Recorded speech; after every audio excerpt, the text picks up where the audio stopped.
ہمارے ارد گرد جو کچھ ہو رہا ہے یہ کیوں ہو رہا ہے، کیسے ہو رہا ہے، کب سے ہو رہا ہے، کب تک ہوگا، یہ تمام تر معلومات سائنس ہے۔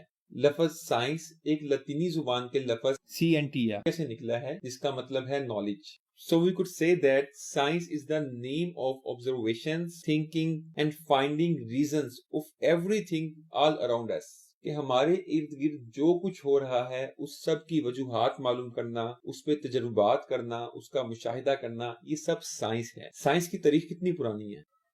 جب اس زمین پہ پہلے انسان نے قدم رکھا تھا سائنس اسی وقت سے سٹارٹ ہو چکی تھی، آلدو اس کی ڈیفینیشن اور اس کی انڈرسٹینڈنگ بہت بعد میں ملی، لیکن مشاہدات، تجربات، finding reasons of things around us, یہ سب اسی وقت سٹارٹ ہو چکا تھا۔ ہمیں سائنس کی ضرورت کیوں پڑی؟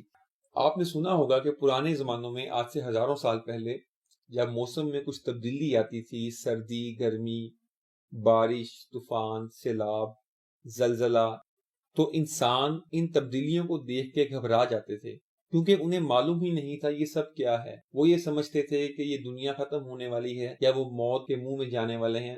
They didn't know anything about this۔ تو انہوں نے مشاہدات شروع کیے، انہوں نے دیکھنا، ٹٹولنا، پرکھنا شروع کیا، پھر انہیں آہستہ آہستہ باتوں کے جواب ملنے لگے۔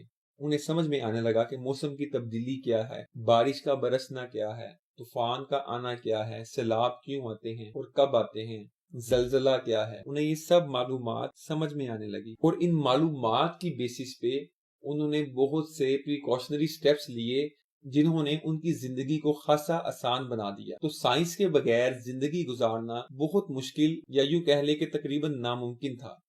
اللہ تعالیٰ نے انسان کو عقل اور شعور عطا کیا ہے اور اسے مشاہدے کی قوت عطا کی ہے کہ انسان اپنے ارد گرد ہونے والی چیزوں کا مشاہدہ کرے، اور اسے تجربات کرنے کی طاقت عطا کی ہے کہ ان مشاہدات کی بیسس پہ تجربات کرے، اور اسے بات کو سمجھنے کی عقل عطا کی ہے کہ ان تجربات کی بیسس پہ ایک لاجیکل کنکلوژن ڈرا کرے، اور اسے اصول بنانے کی صلاحیت عطا کی ہے کہ ان لاجیکل کنکلوژنز کو اصول بنا دے تاکہ اپنی اور باقیوں کی زندگی میں آسانی پیدا کر سکے۔ تو یہ بات تو کلیئر ہو گئی کہ قدرت کے اصولوں کو سمجھنے کے لیے ہمیں سائنس کی ضرورت پڑتی ہے۔ تو چلیں چند آسان لفظوں میں ہم لوگ سائنس کی ایک ڈیفینیشن بنا لیتے ہیں۔ Science is the name of observations, thinking and finding reasons of everything all around us. کہ سائنس اسٹڈی ہے مشاہدات کی، تجربات کی، اور جو کچھ ہمارے ارد گرد ہو رہا ہے اس کی وجوہات تلاش کرنے کی۔ سائنس سے ہم لوگ معلومات لیتے کیسے ہیں؟ تو یہ بڑا آسان سا ایک اصول ہے، بڑا آسان طریقہ ہے کہ ہمارے ارد گرد جو کچھ ہو رہا ہے ہم اس کا مشاہدہ کرتے ہیں، اسے دیکھتے ہیں، پرکھتے ہیں، سمجھنے کی کوشش کرتے ہیں، اور اس مشاہدے کی بیس پہ ہم لوگ تجربات کرتے ہیں۔ ان تجربات کی بیس پہ ایک کنکلوژن نکلتا ہے جو کہ اصل نالج ہے۔ کنکلوژنز کو ہم لوگ پرنسپل بنا لیتے ہیں، اور وہ پرنسپل ہیومن لائف میں امپلیمنٹ ہوتا ہے جو زندگی گزارنے میں ہمیں بہت ہیلپ فل ثابت ہوتا ہے۔ مشاہدہ کیا ہے؟ اس کی ایک بڑی سمپل سی مثال ہے کہ ہم دیکھتے ہیں کہ سورج مشرق سے نکلتا ہے اور مغرب میں غروب ہوتا ہے۔ یہ ہمارا مشاہدہ ہے، یہ ہماری آبزرویشن ہے کہ ہم نے دیکھا کہ سورج مشرق سے نکلا اور مغرب میں غروب ہو گیا۔ تجربہ کیا ہے؟ ہم نے مشاہدہ کیا کہ درجہ حرارت بڑھنے سے پانی بوائل ہوتا ہے، بخارات میں تبدیل ہوتا ہے۔ ہم نے اس مشاہدے کی بیس پہ ایک تجربہ کیا، ہم نے اس تجربے میں پانی لیا اور اسے بوائل کیا۔ جب ٹیمپریچر 100 ڈگری سیلسیس پہ پہنچا تو پانی بوائل ہونا شروع ہو گیا۔ تو اس ایکسپیریمنٹ سے ہمیں یہ اصول معلوم ہو گیا کہ پانی 100 ڈگری سیلسیس پہ بوائل ہوگا۔ تو جو ہم نے مشاہدہ کیا تھا اس مشاہدے کی بیس پہ ہم نے ایکسپیریمنٹ کیا، اور اس ایکسپیریمنٹ کے ریزلٹ میں جو کنکلوژن نکلا وہ ایک پرنسپل بن گیا کہ water will boil at 100 degree Celsius. یہ سب سائنس ہے۔ مشاہدہ کیا وہ بھی سائنس تھی، ایکسپیریمنٹ کیا یہ بھی سائنس ہے، کنکلوژن نکلا یہ بھی سائنس ہے، اور جو ہمیں نالج ملا وہ بھی سائنس ہے۔ تو چلیں اب بات کرتے ہیں ڈویژن آف سائنس کے بارے میں۔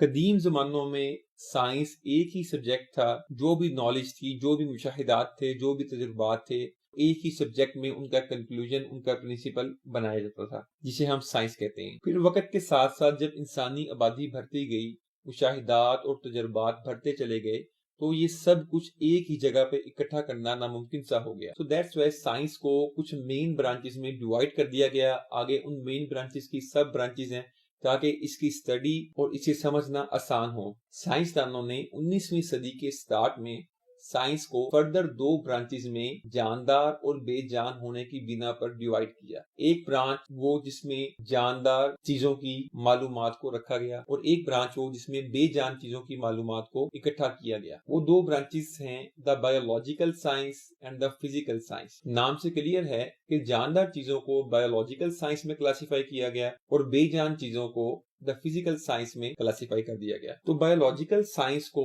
بیالوجی کا نام دے دیا گیا اور بیالوجی میں ہم لوگ لیونگ تھنگس کے بارے میں اسٹڈی کرتے ہیں. فردر اس کو مزید 3 برانچوں میں ڈیوائیڈ کر دیا گیا. ایک ہے باٹنی، سیکنڈ ون زوالوجی اور تیسری ہے مائکرو بیولوجی. باٹنی میں ہم لوگ پلانٹس کے بارے میں اسٹڈی کرتے ہیں، زوالوجی میں ہم لوگ اینیملز کے بارے میں اسٹڈی کرتے ہیں اور مائکرو بیولوجی میں ہم لوگ مائکرو آرگنیزمز کے بارے میں اسٹڈی کرتے ہیں.